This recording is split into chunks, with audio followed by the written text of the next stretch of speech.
सोमवती अमावस्या की कथा। एक ब्राह्मण परिवार जिसमें एक व्यक्ति अपनी पत्नी और बेटी के साथ रहता था। 3 सदस्यों का यह ब्राह्मण परिवार बहुत ही गरीब था। जैसे जैसे समय चल रहा था और समय के साथ उसकी बेटी में सभी स्त्रियोचित गुणों के विकास के साथ ही उम्र भी बढ़ती जा रही थी। उसकी बेटी संस्कारी और गुणवान होने के साथ दिखने में भी बहुत सुंदर थी।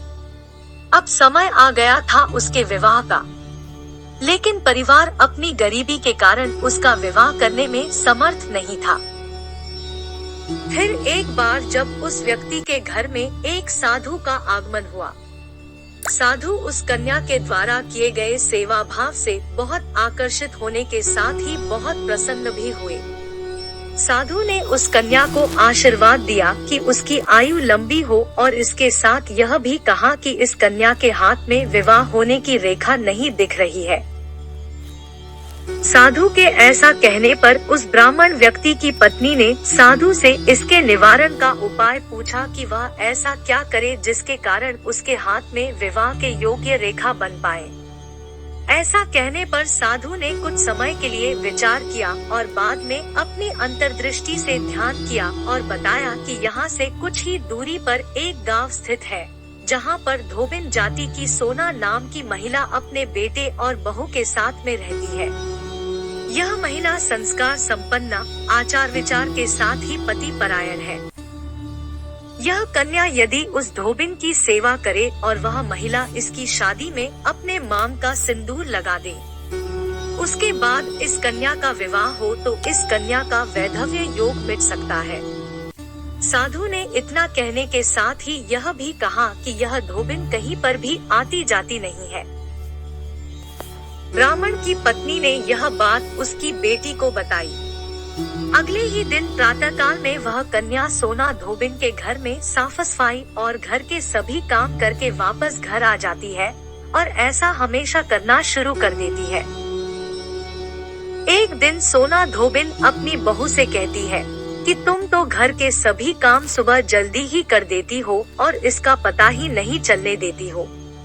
सोना धोबिन का यह सवाल सुनकर वह जवाब देती है कि मैंने तो सोचा कि माँ जी आप ही सुबह जल्दी उठकर स्वयं ही सभी काम कर देती हो। मैं तो हमेशा देरी से ही उठती हूँ। दोनों ने इसका पता लगाने के लिए कि ऐसा कौन है जो सभी काम करके चली जाती है, दोनों ही उस पर निगरानी रखने लगी। एक दिन जब धोबिन ने देखा कि एक कन्या है जो मुआ अंधेरे में आकर घर के सभी काम करके वहाँ से चली जाती है। जब वह कन्या जाने लगती है तो धोबिन उसके पैरों में गिरकर पूछती है कि आप कौन है और आप छुपकर मेरे घर की चाकरी क्यों कर रही है। धोबिन के प्रश्न का उत्तर देने के लिए उस कन्या ने उस साधु की पूरी बात उस धोबिन को बताई। पति परायण होने के कारण उस धोबिन में बहुत तेज था, इसके लिए वह सहमत हो गई। उस समय सोना धोबिन का पति स्वस्थ नहीं था, इसलिए उसने अपनी बहू से कहा कि वह उसके पति का ध्यान रखे जब तक वह वापस ना आ जाए। धोबिन और वह कन्या वहाँ से ब्राह्मण के घर आ जाते हैं। वहाँ पर जैसे ही सोना धोबिन उस कन्या की मांग में अपना सिंदूर लगाती है, धोबिन का पति मर जाता है। जब इस बात का पता धोबिन को लगता है तो वह जल लिए बिना ही वहाँ से यह सोचकर निकल जाती है कि रास्ते में कहीं पर भी जहाँ पर उसे पीपल का पेड़ मिलेगा तो वह पेड़ को भंवरी देकर और परिक्रमा देकर ही जल को ग्रहण करेगी। वह सोमवती अमावस्या का दिन था।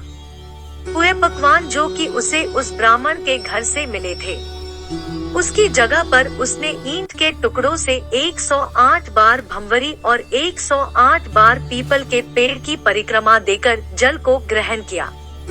ऐसा करने पर उसके पति में पुनः जान लौट आती है।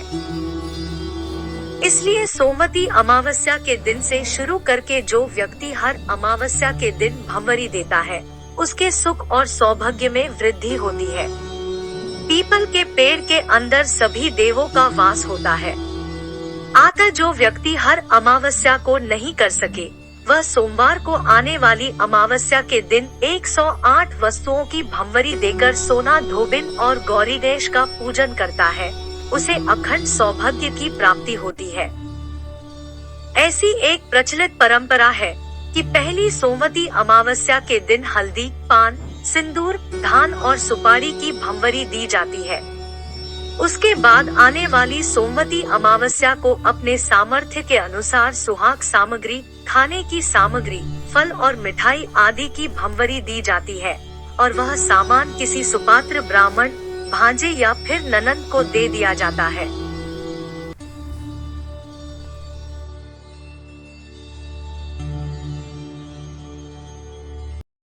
इसी प्रकार की अन्य व्रत एवं पौराणिक कथा कहानियों के लिए हमारे चैनल को सब्सक्राइब और शेयर करें ताकि आप भी दूसरों तक इन्हें पहुंचाकर धर्म लाभ प्राप्त कर सकें।